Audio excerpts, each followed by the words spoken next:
Hey guys, welcome एक और नई वीडियो में। एंड आज हम लोग गोरट की सीरीज़ के ऊपर एक वीडियो लेके आए हैं। एंड आज हम लोग बात करेंगे कुछ नोड्स की। एंड साथ में आज हम लोग स्क्रिप्टिंग का कुछ और भी जानेंगे, जैसे कि इनपुट लेना बहुत ही इंपॉर्टेंट होता है। फॉर एग्जांपल, हमें अपने गेम में प्लेयर को आगे पीछे मूव करना है तो हम लोग को वहाँ पे इनपुट का यूज़ लेना पड़ेगा। या तो कीबोर्ड हो सकता है या माउस हो सकता है। गाइस, आप लोगों में से जो पुराने है उन लोग को पता होगा कि मैं पिछले 2 साल से वीडियोस बना रहा हूँ। हाँ, कंसिस्टेंट नहीं हूँ बट स्टिल मैं वीडियोस बना रहा हूँ। ऐसे नहीं है कि मैंने छोड़ दिया। एंड ये इसीलिए क्योंकि आप लोग रिस्पॉन्स करते हो, आप लोग कमेंट करते हो अच्छे अच्छे, जिससे थोड़ा मोटिवेशन मिलता है। बट यहाँ पे मैंने एक और चीज़ सोची है। अगर आप लोग यहाँ पे मुझे डोनेट करना चाहते हो देन डिस्क्रिप्शन में आप लोगों की लिंक मिल जाएगी। आप लोग जितना भी आपसे होता है डोनेट करने का तो आप डोनेट कर सकते हो, कोई फोर्स नहीं है। आपका मन करे तो करो, नहीं तो फिर अपन अपना वीडियोस बनाते रहेंगे। तो कुछ हम लोग जानेंगे यहाँ पे इनपुट्स। तो यहाँ पे लास्ट वाला जो प्रोजेक्ट था, लास्ट में हमने जो कुछ भी किया था वीडियो में वो यहाँ पे है। एंड इसको मैं ऐसे कैसे रहने देता हूँ। हम लोग यहाँ पे बेसिकली कुछ नोड्स को जानेंगे पहले तो। जो फर्स्ट नोड है यहाँ पे वो है अपना स्प्राइट 2D, जो बहुत ही बेसिक नोड है। एंड इसका यूज़ मैंने आप लोग को शायद लास्ट में बता भी दिया था। इसको हम लोग यूज़ करते हैं कोई भी इमेज शो करने के लिए, इस तरह से। ठीक है, इस सीन को अगर हम सेव करें और हाँ, और इसको मैं यहाँ पे रख देता हूँ। और अब अगर हम लोग इस पे क्लिक करके रन करें तो यहाँ पे सिंपल एक इमेज दिखेगी, इसमें कुछ स्पेशल नहीं है। तो अब यहाँ पे क्या सिर्फ यही एक तरीका है गोरोट के अंदर इमेज दिखाने का? तो ऑफ कोर्स ये एक तरीका नहीं है, एक और तरीका होता है मेनली, जिसको कि आप लोग यूज़ करोगे यूआई वगैरह बनाने में। एंड उसके लिए एक और नोड आता है, उसका नाम है टेक्सचर रेक्ट। ये एक टाइप का कंट्रोल नोड है। एंड इसमें यहाँ पे रेक्टेंगल अपने को देखने को मिलता है। इसमें अगर हम लोग यहाँ पे इमेज रखें तो ये कुछ इस तरह से आ जाती है। ठीक है, और इन दोनों में काफ़ी फ़र्क होता है। ये एक नोड 2D का नोड है एंड ये कंट्रोल नोड का है। तो टेक्सचर रेक की बात बाद में करेंगे, अभी के लिए सिर्फ ताकि आपको आइडिया रहे कि हाँ, हम लोग टेक्सचर रेक का यूज़ करके भी इमेज दिखा सकते हैं। तो अब यहाँ पे हम लोग क्या करेंगे, हम लोग का जो मेन गोल है इस वीडियो का वो ये है कि हम लोग चाहते हैं कि मैं कीबोर्ड के एरो कीज़ का यूज़ करके इसको ऊपर नीचे से मूव कर सकूँ, इस इमेज को। तो ये काम कैसे करेंगे, इसके लिए हम लोग को यहाँ पे चाहिए होगी एक स्क्रिप्ट आप लोग क्रिएट कर सकते हो ऐसे। और ये एक एम्प्टी स्क्रिप्ट है। ठीक है, अब हम लोग को यहाँ पे सबसे पहले तो इनपुट लेना होगा। तो इनपुट के लिए हम लोग यहाँ पे जिस क्लास का यूज़ करते हैं उसका नाम है इनपुट। आई कैपिटल रहेगा और बाकी सब स्मॉल। तो अब मैं आप लोग को बताता हूँ कैसे करना है। एंड यहाँ पे मैं आप लोग को एक और वर्चुअल मेथड का इंट्रोडक्शन भी देना चाहता हूँ, उसका नाम है प्रोसेस। तो उसको एक बार लिख लेता हूँ, फिर मैं बताता हूँ क्या है ये। तो जैसे अपना रेडी फंक्शन होता था जो कि स्टार्टिंग में कॉल होता, ये भी वैसे ही अपने आप कॉल होता है। बट ये रेडी से थोड़ा डिफरेंट है। रेडी क्या करता है, सिर्फ एक बार कॉल होता है रन करने पर। और ये क्या करता है, ये 1 सेकंड में अराउंड 60 टाइम्स कॉल होता है, मतलब कॉल होता ही जाता है। ठीक है, तो हम लोग बेसिकली क्या करेंगे, ये अपने आप कॉल होता है तो हम लोग इसके अंदर डिटेक्ट करेंगे कि क्या हम ये की दबा रहे हैं कीबोर्ड की। अगर दबा रहे होंगे तो फिर हम लोग इसको मूव कर देंगे, कुछ ऐसे। ठीक है, तो यहाँ पे हम लोग डिटेक्ट करने के लिए क्या करते हैं, यहाँ पे लगाते हैं इफ़ कंडीशन। इफ़ बेसिकली हम यूज़ करते हैं, ये कंडीशनल स्टेटमेंट्स होती हैं। जैसे हम लोग इंग्लिश में इफ़ नहीं लिखते क्या, इफ़ अगर ऐसा हुआ तो वो कर दो, वैसा हुआ तो वो कर दो, तो ऐसा ये होता है।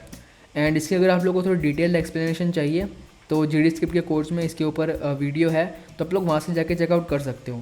अभी अगर मैं इतना डिटेल में आप लोगों को हर चीज़ बताऊँगा तो फिर उस कोर्स का कोई वैल्यू नहीं रह जाएगा, फिर तो वो यही ज़्यादा इंपॉर्टेंट रहेगा, ये वाला कोर्स। तो मैं चाहता हूँ उसमें जो भी चीज़ मैंने एक्सप्लेन की थी उसको मैं बार बार रिपीट ना करूँ, थोड़ा ज़्यादा लंबी वीडियो भी नहीं बनेगी ऐसा करने से।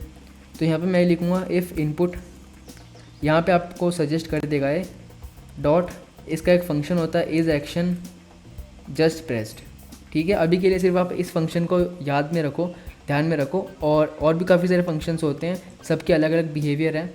एंड यहाँ पे हम लोग स्ट्रिंग में लगाएंगे, स्ट्रिंग मतलब डबल कोटेशन में, यहाँ पे लगाएंगे हम लोग UI राइट। ठीक है, और उसके बाद इसका मतलब है कि जो कीबोर्ड के ऊपर हम लोगों ने राइट वाली एरो की को प्रेस किया है, ये कोड होता है राइट की का। इसको हम लोग चेंज भी कर सकते हैं बट बाय डिफ़ॉल्ट ये UI राइट करके ही होता है। तो अब यहाँ पे हम लोग कुछ भी करवा सकते हैं। फॉर एग्जांपल, अगर मैं यहाँ पे प्रिंट करूँ, प्रिंट राइट प्रेस्ड, ठीक है, और अब कोई एरर वगैरह नहीं है। तो अगर मैं यहाँ पे इसको रन करूँ सीन को, तो अभी तो कुछ प्रिंट नहीं हुआ यहाँ पे। ठीक है, प्रिंट फंक्शन से हम लोग यहाँ पे बेसिकली प्रिंट कर सकते हैं इस एरिया में कुछ भी चीज़ अपने को प्रिंट करवाना हो। तो यहाँ पे जैसे मैं राइट एरो पे क्लिक करता हूँ तो ये देखो राइट प्रेस्ड, बार बार क्लिक करने पर बार बार यहाँ पे ये प्रिंट होता है। तो कुछ ऐसा ये चीज़ काम करती है, ठीक है। और इसी तरह से हम लोग लेफ़्ट का भी कर लेते हैं। Elif input dot is action just pressed UI left इसका कोड होता है। ये कोड्स को हम लोग चेंज कर सकते हैं अपने हिसाब से कैसा भी, बट जो डिफ़ॉल्ट है वो मैं यहाँ पे यूज़ कर रहा हूँ, प्रिंट लेफ़्ट प्रेस्ड। अब यहाँ पे रन करते हैं, लेफ़्ट एरो पे लेफ़्ट वाला और राइट पे राइट, ठीक है। तो अब यहाँ पे हम लोग इसको मूव कैसे करवा सकते हैं।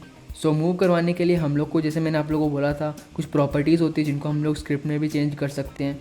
सो हम लोग इस बार चेंज करने वाले हैं इसकी पोजीशन प्रॉपर्टी, जो कि ये अपने Node2D पेरेंट क्लास से लेता है, ये रही। इसको हम लोग स्क्रिप्ट के अंदर एक्सेस करेंगे और चेंज करेंगे। तो इसको चेंज करने के लिए हम लोग यहाँ पे बेसिकली लिख सकते हैं पोजीशन, यहाँ पे आपको सजेस्ट कर देगा इज इक्वल्स टू पोजीशन, मतलब जो पोजीशन है उसमें से ऐड कर दो, या फिर एक काम करते हैं हम लोग पोजीशन डॉट एक्स को चेंज करते हैं, क्योंकि राइट जब हम बटन दबा रहे हो राइट एरो, तब हम चाहते हैं कि राइट साइड में मूव हो, सिर्फ एक एक्सिस में, वाई एक्सिस का यहाँ पे कोई रोल नहीं है। तो यहाँ पे इसीलिए हम लोग यहाँ पे लिख सकते हैं position dot x equal to, simplify करने के लिए पोजीशन डॉट एक्स प्लस 5, ठीक है। और सेम मैं लेफ़्ट में जाना चाहता हूँ, तो यहाँ पे भी मैं लिख दूँगा +5 की जगह -5। मतलब इसका सिंपल अगर मैं आप लोगों को समझाऊँ तो जो करंट पोजीशन की x की वैल्यू है उसमें 5 जोड़ दो अगर मैं राइट पे क्लिक करूँ, और अगर मैं लेफ़्ट पे क्लिक करता हूँ तो पोजीशन डॉट एक्स जो है उसमें से 5 माइनस कर दो, मतलब थोड़ा इधर आ जाएगा। इसको रन करते हैं, ये बहुत ही सिंप्लीफाइड वे में मैंने लिखा है। तो ये देखो बार बार क्लिक कर रहा हूँ और ये ऐसे ऐसे मूव हो रहा है। इसको स्मूथली भी हम लोग चला सकते हैं, उसके लिए हम लोग को डायरेक्शन वगैरह वेरिएबल बना के एंड उस हिसाब से हम लोग को उसको मूव करवाना पड़ेगा। बट ये सिंपल मैंने आप लोग को समझाया है। और यहाँ पे अगर हम लोग ऊपर और नीचे भी इसको मूव करवाना चाहें तो उसके लिए भी कंडीशंस यहाँ पे लगा लो। If input dot is action just pressed UI, अगर ऐसा होता है then position dot Y is equals to position dot Y -5।